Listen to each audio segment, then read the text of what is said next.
Hello, everyone, and welcome to this week's Information Studies 650 lecture, Personal Archives, Intervention, and the Search for Authenticity. So here are weekly topics for this week and the course learning objectives that this lecture will address. So we have, what are personal archives? How can the way archivists approach collecting personal archives differ from traditional archival methods? And what influence has the nature of electronic records had on collecting personal archives? So we'll be looking at all of our course learning objectives for this lecture. And I'll try and touch on them as we move through our discussion for this week.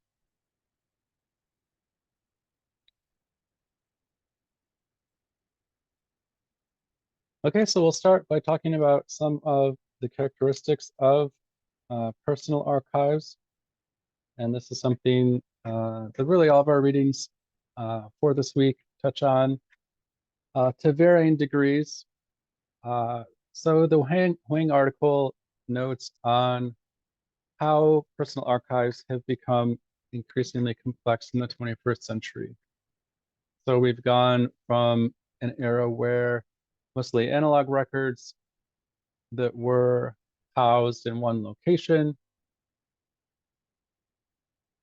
which is how things used to be, right? Most of your personal archives were probably, in a box or your closet or somewhere, maybe under your bed. And they existed on records which were fairly easy to take care of long term and to hopefully eventually archive. However, now with digital records and the different locations in which personal archives can be held, whether it's on social media sites, on different phones and thumb drives and different sort of physical media. Personal archives can just be a lot more dispersed than they were before. And as a result of that, bringing them all together in a way that really concentrates all the information about an individual or an individual's life can be more difficult. Just because, again, there are all these different little reservoirs of personal archives that may exist out there.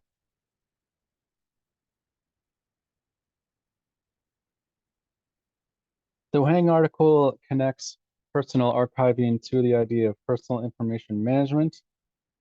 So kind of looking at the behavior that people have when they are managing their personal information. And so obviously we can place personal archives, strongly within that area of study. And the Huang article notes that personal information management behaviors differ according to the source and context.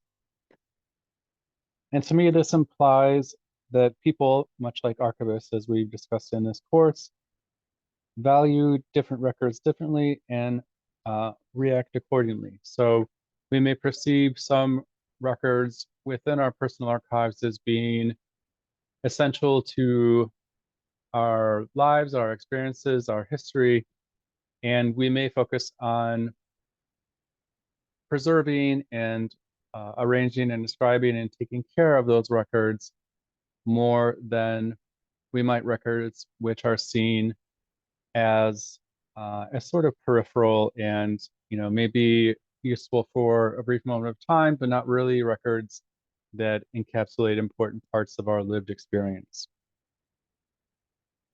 So again, this mirrors a lot of what we talked about in this class, which is how archivists value records differently and react to these different valuations by making different record keeping decisions surrounding records. And the same is true for personal archives before they come into archival custody.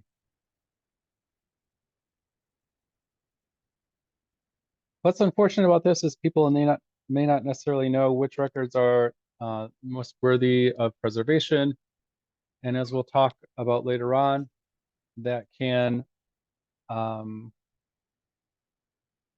provide an opening for archivists to have a conversation with individuals and sort of helping them shape the record keeping decisions that they make surrounding particular records.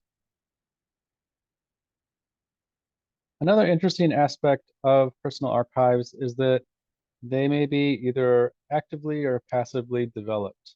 So it may be that people are accumulating records with the idea of, oh, this is what I want to share with my grandkids one day, or, I'm sort of actively cultivating what I want or how I want the future to view me. And that's something related to the archiving eye, which we'll talk about later on.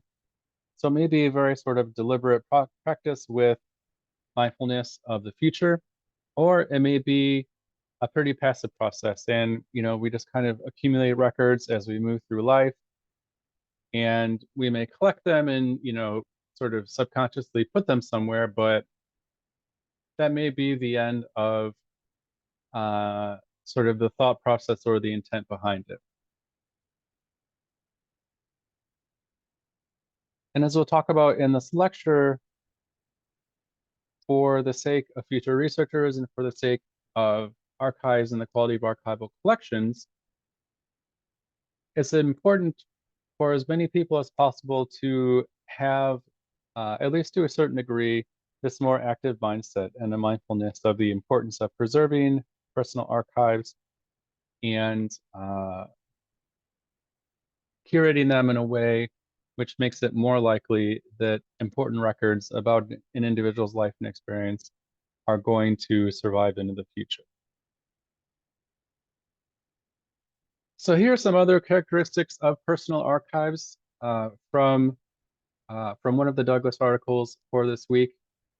So the authors talk about, at least traditionally, personal archives were mostly viewed as being created for personal reasons, not linked to services generated by individuals as opposed by organizations, not legal or administrative,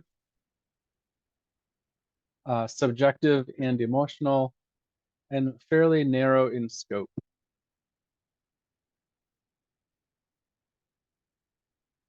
And the Douglas article talks about the strict differentiation between what was considered to be personal archives and organizational or corporate archives. So, if we think of organizational archives, they typically are legal or administrative. They're thought of as being more objective. They may have connections to other things beyond just one individual's life. They're typically not created for personal reasons, but rather to uh, address maybe an interaction with a person or different individuals. They typically are linked to services. And the Douglas article suggests strongly that the result of this separation was that people who had records of a personal nature in organizational archives really didn't have any control over record keeping decisions surrounding those records. So, who can access them, how they're preserved and arranged and described, and so on. But the Douglas article fights against this dichotomy and this separation and argues that a more nuanced and modern perspective on personal archives is that they may be captured and created by people or organizations, and they may be linked to services. They may be generated by individuals or organizations. They may be of legal and administrative nature, and that they may actually document a broad scope of society. So all of us to varying degrees have records related to us and related to our lives in organizational or institutional archives, right? So if you're a student, you have records as a part of your academic career that are maintained by the University of Wisconsin in Milwaukee, the University of Wisconsin system. And the Douglas article suggests that because of the personal nature of those records, that they also are personal archives. And that the previous view of what a personal archive was and what a organizational archive was, and some of the characteristics assigned to personal archives really don't stand up under much scrutiny.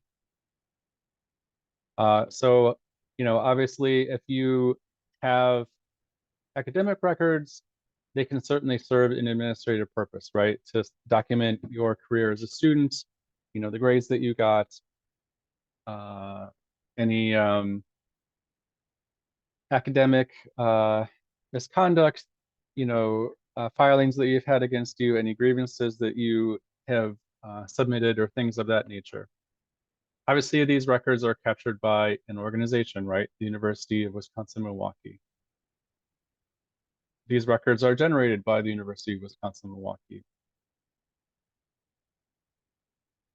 And so because of the falseness of this dichotomy between personal and organizational archives, and the fact that in some instances, pretty essential aspects of a person's life can be documented in personal records held in organizational archives, that again, the records where a person's life and where an organization overlaps really should be considered that person's personal archives as well.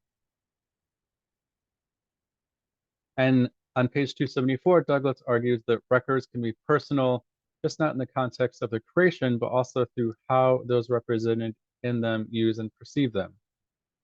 So, typically who has control over records and who makes record keeping decisions surrounding records has been, for the most part, limited to individuals that were seen as the creator of the records themselves.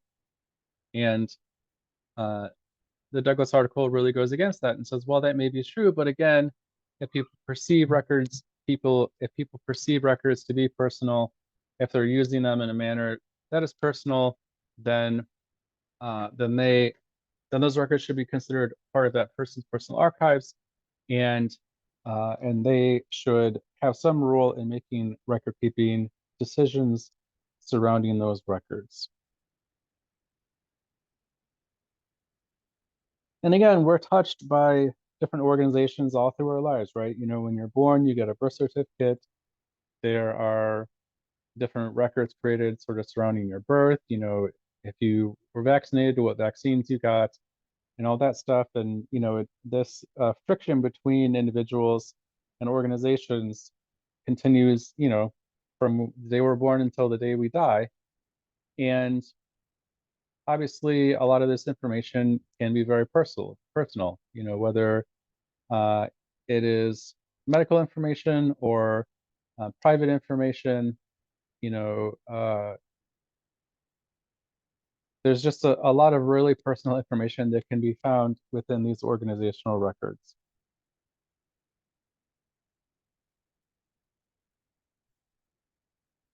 And of course, there are some ways in which people do have some say in how their personal records and organizational archives are held, right? So we have laws like FERPA and HIPAA. I'm sure there are other laws out there that I'm not as familiar with. You know, thinking more on the private side, there are terms of agreement that we agree to when we sign up for a TikTok or use Instagram or social media and other services like that. But oftentimes the conditions that are attached to these records and who can use them and who can access them may not be understood by people agreeing to them or people having records in organizations' archives. or people may have no choice but to house records in organizational archives. Unless you're born in outside of a hospital and you're sort of never kind of assimilated into the system, it's inevitable that you're going to have some kind of records associated with your life, unless you're living like totally off the grid for your entire existence. And, I'm sure in certain parts of the world, there are people that live that way. But it's not something that I would argue is typically associated um, with, a strong majority of American society. And so, in a lot of ways, we are held, I don't want to say hostage by, but we're sort of forced to interact with these systems and have information about us represented in these different, systems and databases. And we may not have as much control as we'd like over, again, who can access these records and so on. The issues of privacy surrounding sort of consumer data and privacy protection in social media and things like that. It's sort of anecdotally, I think that in Europe, it's much more protected than it is here in America. Um, and Europeans have more of a say in, again, how the records are accessed and used than we do here in America. And that's a pretty disempowering situation, right? It's a situation where you have information out there about you that, again, is of a personal nature, should really be considered a part of your personal archives, and you're unable to control, to a certain degree, who can access it, and so on.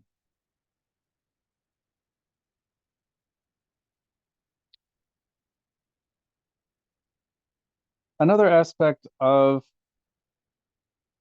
what makes records of a personal nature within an organizational archive uh, be considered or should be considered a part of a person's archives is the activation that's taking place, which may be of a very personal nature. So the Douglas article talks about wanting to interact with records related to the author's stillbirth. Obviously very impactful, very, very personal records, right? Uh, you know, One's protected by HIPAA, sure. But it's really difficult to argue that those aren't personal records and those aren't personal archives. Um, if you think back to the Ketelar article from week 2, where the author talked about people wanting to have control over uh, records that were created by the East German secret police, sort of the whole idea of freedom for my file. That would be another example of how the activation of records within an organizational context would make them personal and thus, at least ideally, a part of a person's archives. If I was being surveilled by the secret police and they had created records with all this information about my life, I certainly wouldn't want other people to be able to access those records, and I should be able to make decisions about who can and can't do that. And again, there's so much information about all of us out there that it really is important that uh, as people represented on those records, that we have a say in record keeping decisions surrounding those records, and that those records be considered a part of our personal archives despite their organizational nature. But again, this goes against the traditional view of archivists saying, there's this strict separation and that the people who create records, regardless of the context or activations related to them, are the ones that should make record keeping decisions surrounding a set of records.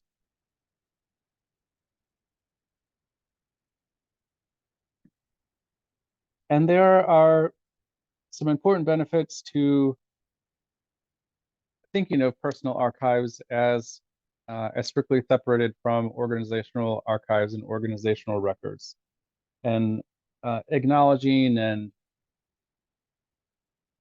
uh, embracing the personal nature of records and the impact that these records can have on a person's life.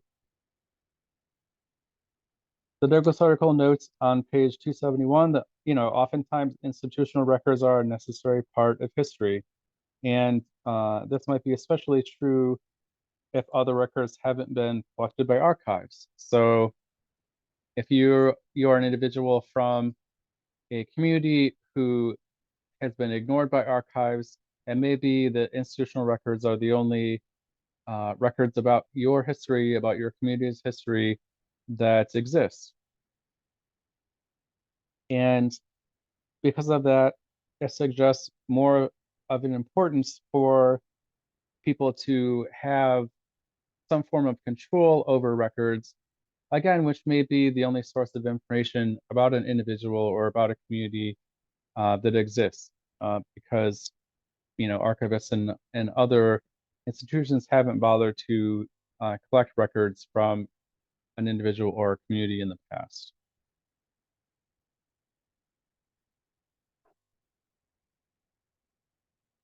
The Douglas article also notes that if we don't think organizational records as being a part of personal archives,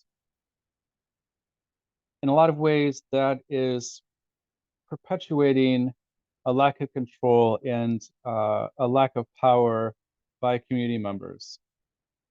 So it's sort of further marginalizing people and saying, you are powerless, you don't have any control over the representation of yourself or of your community. You don't have any say in how these records are accessed and so on.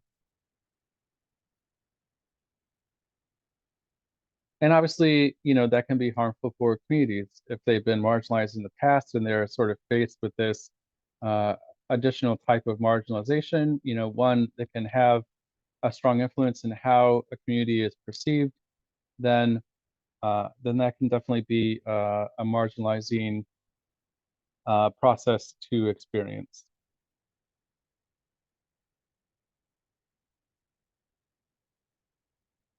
And the Douglas article also discusses how recognizing personal records within organizational archives and viewing them as personal archives allow subjects to push back against the past and respond to silences and add missing context. And it can work against the bureaucratic perspective as being perceived as objective and impartial. So these are empowering things, right?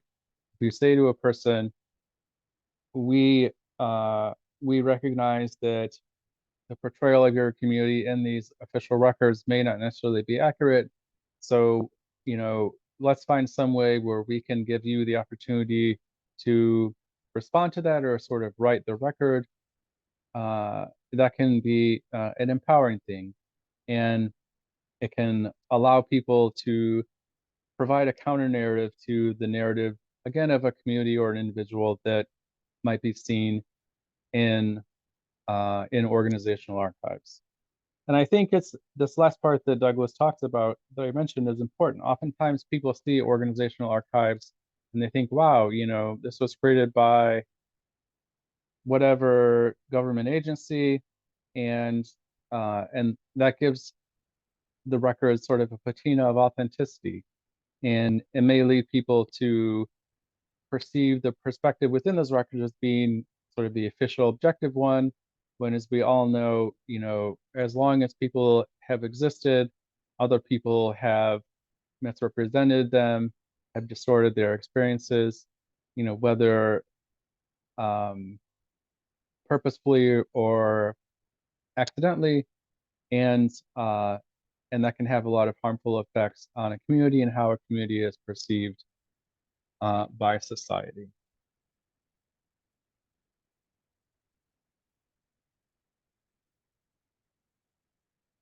So next we'll talk about something which I touched on a little bit at the beginning of the lecture, which is this idea of the archiving eye and the archived I. So this idea that when making decisions about which records to include in a person's personal archives, that individual uh, may choose to collect records that represent how they perceive themselves to be, as opposed to how they might actually be. So maybe cherry picking certain parts of their history, of their experience that might paint them in a better light, and including them in their personal archives when they are donated to an archive or passed on to their grandchildren. And uh, and again, sort of pruning off different experiences and different records which may not present us in the best light. And I think, it's a perfectly human tendency, right? We want to kind of put our best foot forward, and oftentimes it might be difficult to think of or remember or want to remember difficult experiences in our lives. And so, the tendency for this archiving I can be pretty strong. But as Douglas notes, this can make it very difficult to assess the extent to which an archive is reflective of its creator. So if the view of a person that is represented in a person's personal archives is distorted through this archiving I process, then that can make it difficult for researchers to really understand, who a person was, what they did, what their experiences were, and so on. And collections that have been sort of sanitized and warped are collections which don't necessarily have as much research value as other collections which may be more thorough and more representative of a person's actual experience. The Douglas article also talks about the archived I. So this is, as Douglas notes on page 55, the person represented as the result of the archiving I's choices of selection, retention, and representation. And this representation can be shaped by what Douglas calls coaxers and coercers, or coercers. So people who have shaped personal archives over time. So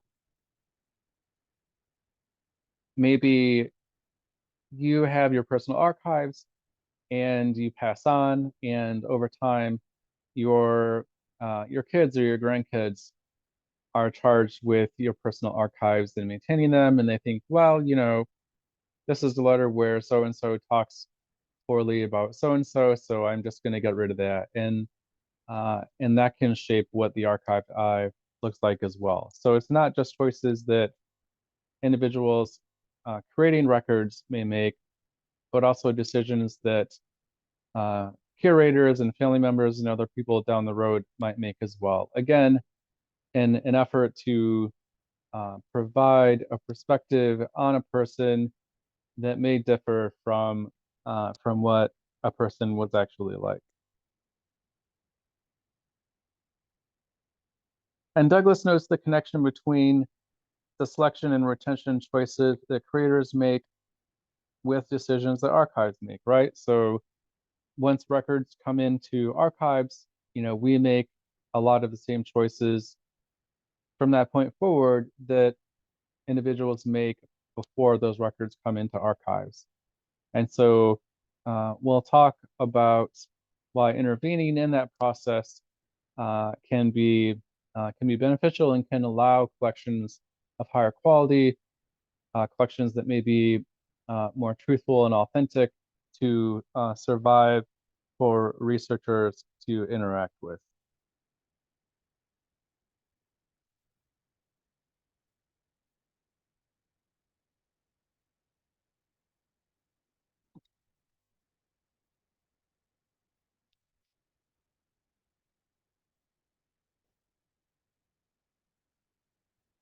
One reason why interacting with research or with donors prior to the donation of personal archives to archives is this idea of benign neglect that the Becker and Nogues article talks about. And they associate this especially with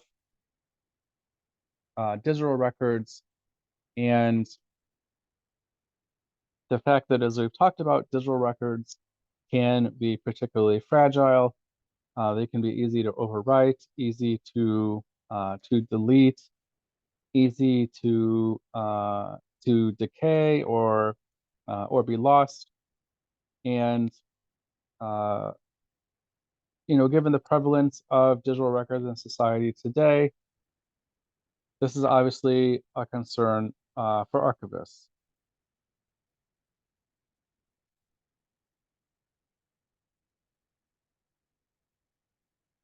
And the Becker and Nogues article argues essentially that unless there is some form of intervention by archivists,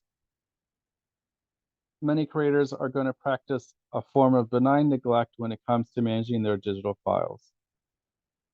And that may be kind of the default approach for digital archiving that people pursue, just because,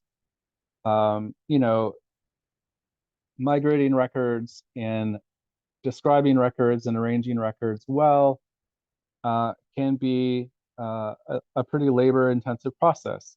And people may not necessarily know how to do those things well in the first place. So essentially, the kind of the default situation is where there is this loss of information, loss of records, and the Becker and Nogues article argues that it's up to archivists to work with records creators in order to prevent this loss of information and this loss of records from happening.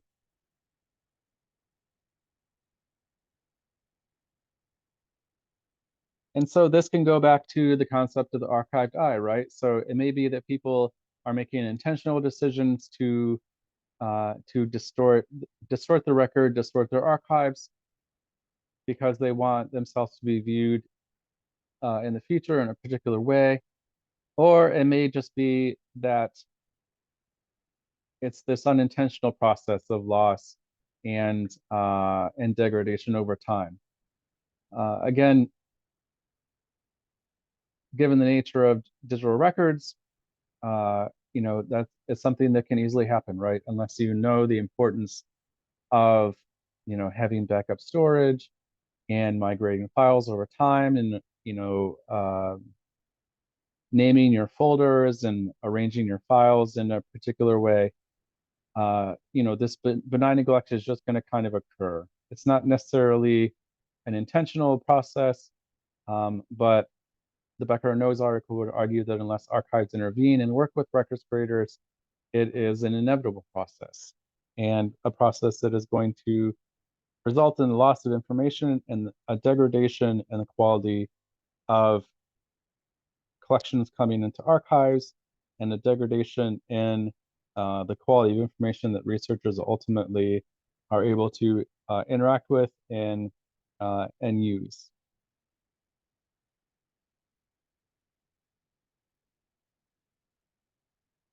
The Huang article notes this as well. People just have a lack of desire to spend energy on curation. And it may be that they don't know what to do, and so doing anything just seems kind of overwhelming. They may not realize the value of their records, and so they don't do anything.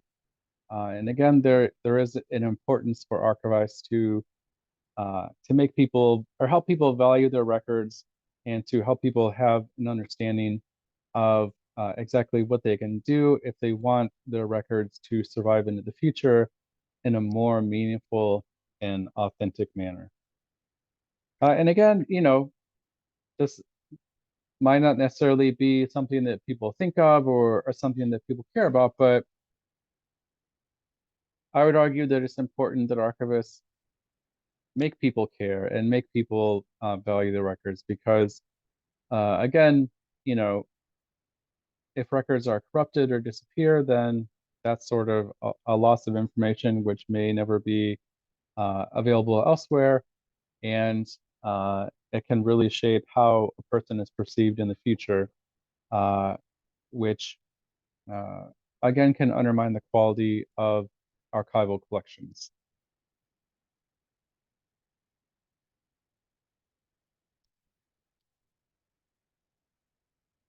It's interesting to consider how records that are valued may be less likely to experience this benign neglect. So we may say, well, a birth certificate. A lot of people consider their birth certificate to be important, right? It's this sort of little slip of paper, documenting the day we were born and how much we weighed and all that stuff. I think that a lot of people are going to look at their birth certificate and say, oh, that's important. I'm really going to take care of that. I'm going to make sure that it stays in my baby book, and so on. Things like um, graduation diplomas, letters from loved ones. Uh, these are the records that people are really going to take care of, and records that are less likely to experience the benign neglect that we've been talking about. And obviously, benign neglect can impact more than just digital records, right? A form of benign neglect might be leaving records in the basement where they're getting rained on or flooded. Benign neglect might be um, leaving things in the attic where they're gonna get all moldy or whatever. So there are a lot of different ways that benign neglect can happen, and ones that aren't necessarily related strictly to digital records.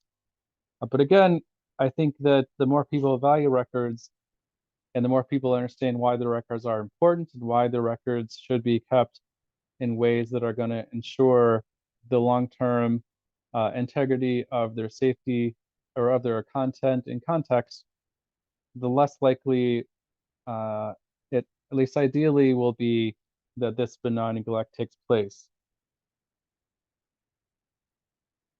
So it's just important that archivists help people value their records and help them understand which records that they have might be more useful for archivists or for their family members or for their community and history.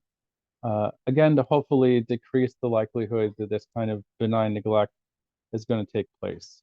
So not only helping people value records, but helping people understand what they can do to make sure that this benign neglect isn't an issue further on down the road.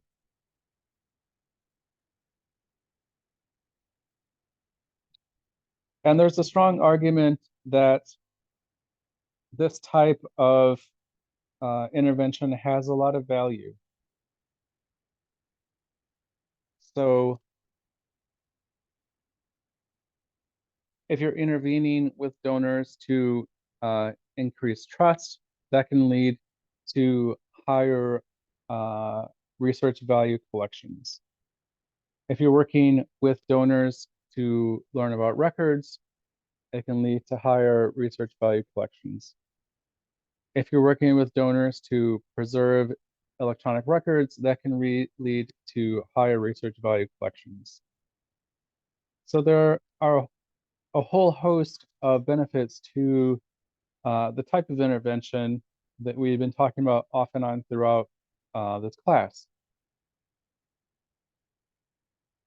And essentially what it all boils down to is getting collections of higher value in archives into the hands of researchers or even passed down to different family members in the future.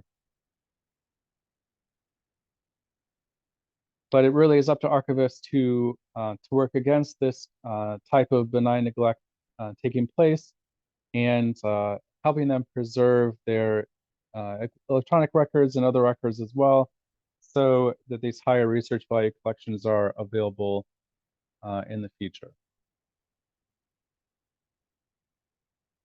What's interesting about the Becker and Noakes article is that the authors argued that essentially archives perform benign neglect when not working with donors to improve the quality of collections. So I think that they would feel that archivists have a social and ethical responsibility to work against this type of benign neglect and to try and get personal archives or support personal archives that do have high research quality in front of researchers or in the hands of family members in the future.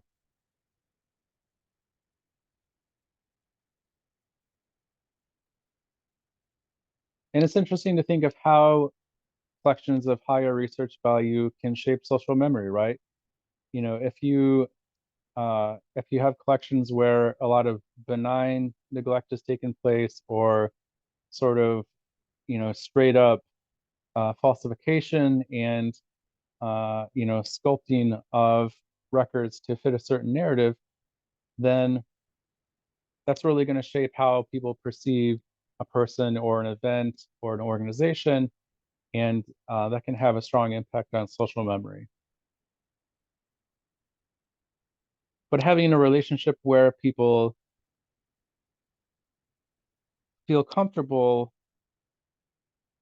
donating records that haven't been shaped in a way, or having a relationship where people feel comfortable listening to archivists and working with archivists to take care of their collections in a way that is going to uh, improve the quality of personal archives, again, depends on trust.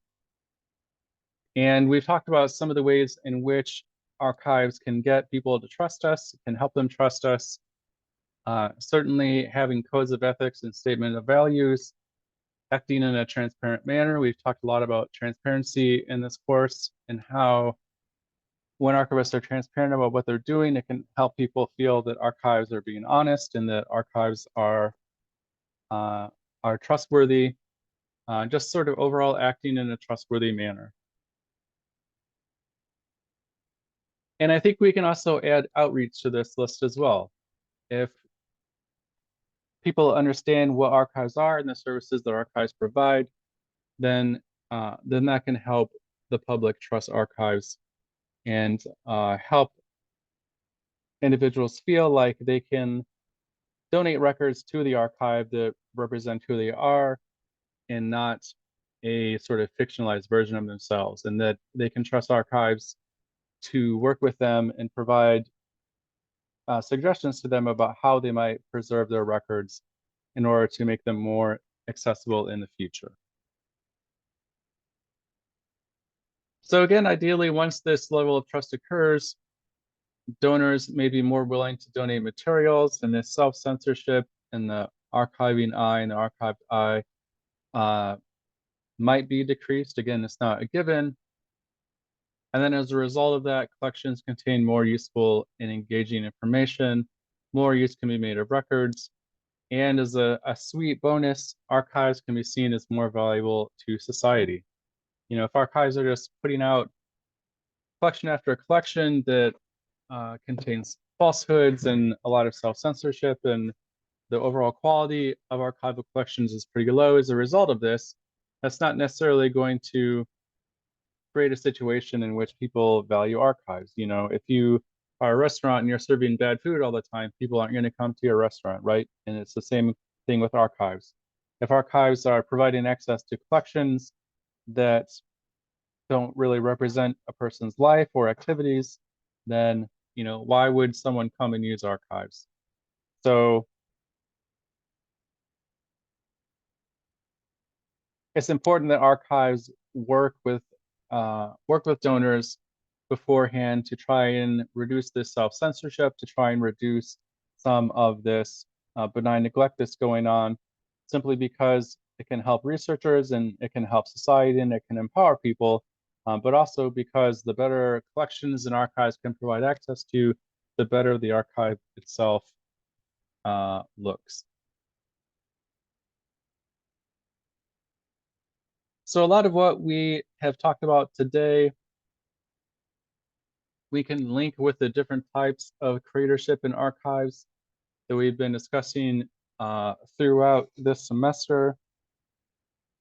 So especially looking at creation by the individual, traditionally named as the creator, and creation by custodians. Again, the more archives are capable and able capable of and able to or willing to do this, the better the better of an opportunity there is for archival collections to survive that are of higher quality. So the more influence that archives have during these stages before records come into the archive, again, not with a certainty, but at least theoretically, the more likely it is that it's going to result in higher quality collections and in turn, higher quality archives. And you could argue that the choice of whether to intervene and work with these creators before records come into archives is a creative choice by archivists. So an archivist may say, well, for 99% of donors, we don't care. We're not going to engage in this process. But it may be that for certain donors, archives are willing to engage in this type of activity. And it's almost a certainty that archives are going to have to kind of pick and choose where we intervene to prevent or at least reduce this self-censorship and benign neglect from going on that we've been talking about, right? We can't do it for every single donor. And archives are just going to have to pick and choose. So it becomes the question of, well, who do we pick and choose to work with?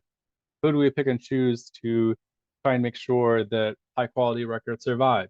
Is it people that have a strong connection to the archive? Is it people who the archive feels are involved in important things and creating important records? And what's the criteria there? So that's sort of another conversation that has to go on, right? Where do you intervene and where do you just kind of let things happen naturally, which can oftentimes result in collections of poor quality. And again, this idea from one of the Douglas records for this week that it's the creation by activators that make organizational archives personal. So once you are seeking information about yourself or maybe about your family in organizational records, that's where this sort of personalization of organizational records takes place, and in some ways sort of reconfigures those records, reimagines them as being a part of a person's personal archives, and that can be a creative process as well because it can shape how records are perceived by individuals working with those records.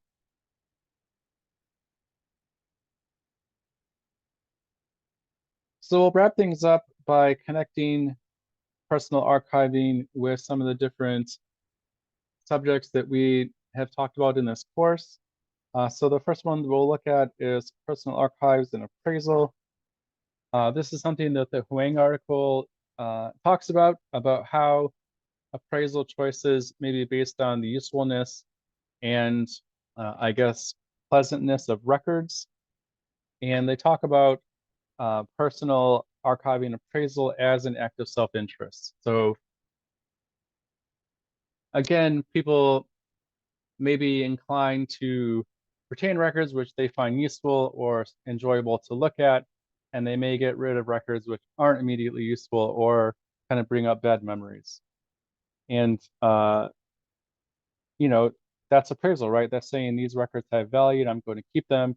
These records don't have value and I'm not going to keep them. And these choices can obviously impact social memory if these sort of self-interested appraisal choices result in important information about a person being lost. And again, ideally, archives would work with donors to help them identify records which really are important, even if they're no longer immediately useful, or if they bring up bad memories or other kind of negative thoughts and emotions. Next, we'll talk about personal archives and preservation. We've talked about ideas of permanence and the different conditions that records may be or ideally should be held in. We talked about climate control as perceived to be an important part of preservation. Well, how many houses with climate control can you think of, right? We may have air conditioners and central heating or whatever, but typically there's not going to be something in a person's house that controls things like humidity and exposure to light, exposure to pollutants and other things. And people may not know that that's an important consideration to make when maintaining records either. They may not know what humidity can do to records, or they may not know what changes in temperatures can do to records. So there's definitely an opportunity for archivists to intervene and to let people know how to preserve their records and the different conditions that they, at least ideally, should be kept in. And again, this might be difficult for people to actually carry out, but hopefully they're able to at least maybe not keep things in the basement and put them in a better environment, or at least take tiny steps to make sure that their memories survive into the future.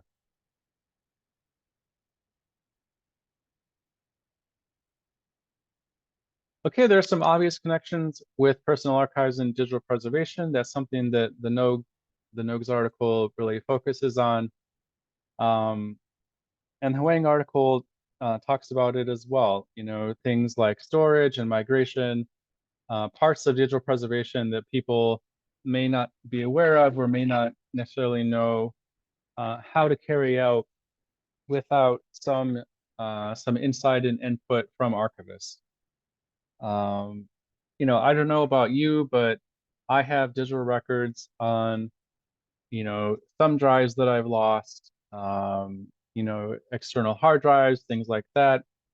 So that can be something that can undermine digital preservation. People may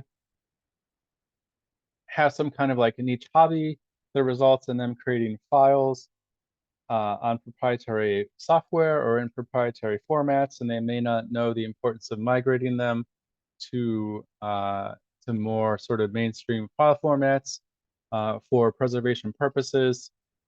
So that is a personal archiving behavior which can impact digital preservation. The good thing about social media is that a lot of it is backed up. For instance, if you go into Facebook or Twitter, you can say, "Hey, I want a copy of all my data," and they'll give it to you. I don't know about you, but every time I take a picture on my phone, it's automatically updated to Google Photos. So there's a copy of the picture on my phone and Google Photos. So that's good, assuming that Google not only survives but continues to offer Google Photos into the future, and that Facebook can go away, but there's definitely some possibilities that um, information in social media can be lost, but typically there is some kind of backup available, which can help with the preservation of digital records in one format. But again, if you are, writing a novel or just kind of creating things on your own outside of the umbrella of social media, then digital preservation from a personal archive perspective can be more difficult. And again, people might not even think of the importance of having things on different storage sites and migrating them and taking some of the steps related to digital preservation that we've talked about in this class, which is why it's important for archivists to educate them as much as possible.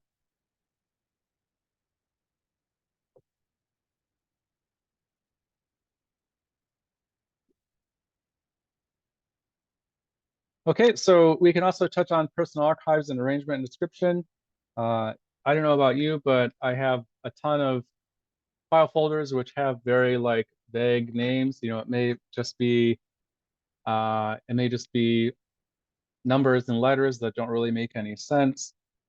And obviously that it's not an ideal situation, right? Because you look at it and you're like, gosh, I have no idea what's in here, or it just says pictures, you know, which pictures. So there's definitely an opportunity for archivists to work with records creators to encourage them to arrange and describe their records as much as possible as well. So that they're not accidentally deleting information which they might want to keep because they don't really know what's in a given folder or whatever. Um, and that can result in a loss of information which someone, you know, maybe even wanted to keep. Um, and of course, records which are arranged and described well are easier for archivists to deal with, which is kind of a nice bonus, right? The Huang article talks about typically with personal archives, records are arranged in a very pragmatic way, so one that's easy to manage and use. And they may not be aware of or necessarily concerned with anything beyond that, right? So again, they may just have the energy and bandwidth to have an arrangement and description which is very simple. And you know, I guess it's better than nothing, but again, there can be instances where it can result in a loss of information which would otherwise be valuable to the individual themselves or to people in the future.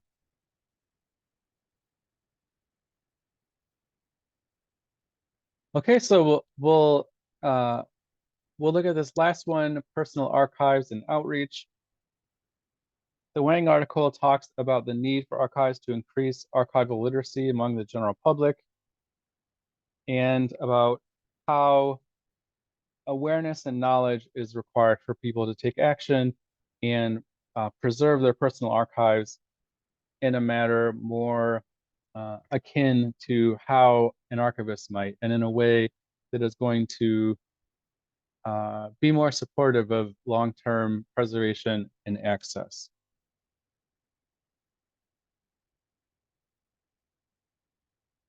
And this can be a great opportunity for archivists to step in, right? If you can go to someone and say, you know, here are some tips for how you can preserve your letters or your grandma's letters. Here is a way that you can make sure that these important digital records that you have survive. That could be a great way for people to understand more about archives, to value archives, and to want to preserve records in a way, again, which is going to support future use. Of course, it's not a given. Archivists have to make the case.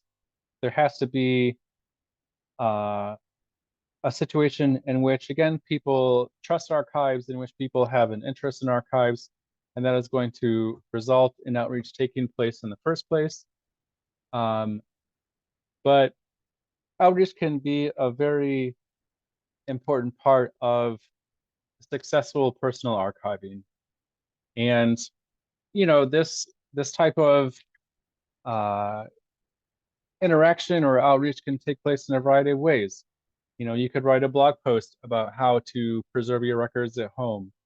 You could have a social media post about how to preserve your records at home. You could have instructional sessions about how to preserve your records at home. You could have one-on-one meetings with individual donors to help guide them in how to preserve their records at home, or you know, to encourage them to to not engage in self-censorship and some of the archiving behaviors that we talked about in the Douglas article mentions. And so, you know, not only are these things going to help better collections survive, but they can also be a way for people to understand archives and value archives, and hopefully support archives more in the future. So all of this talk about intervening and working with donors in order to reduce self-censorship and reduce benign neglect and make sure that high quality collections survive in the future, of course, relates to the continuum model of the continuum theory that we've talked about in this course, right? Being activists, being interventionists, you know, stepping in to prevent censorship and benign neglect from happening, stepping in to make sure that important contextual information and content information about records survives and is available into the future. A very continuum mindset, and one which is a pretty stark departure from the sort of separation that that archivists used to perceive as being representative of objectivity, neutrality, and all those other sort of sacred cows that uh, used to exist, or I guess in some ways still exist in the archival profession.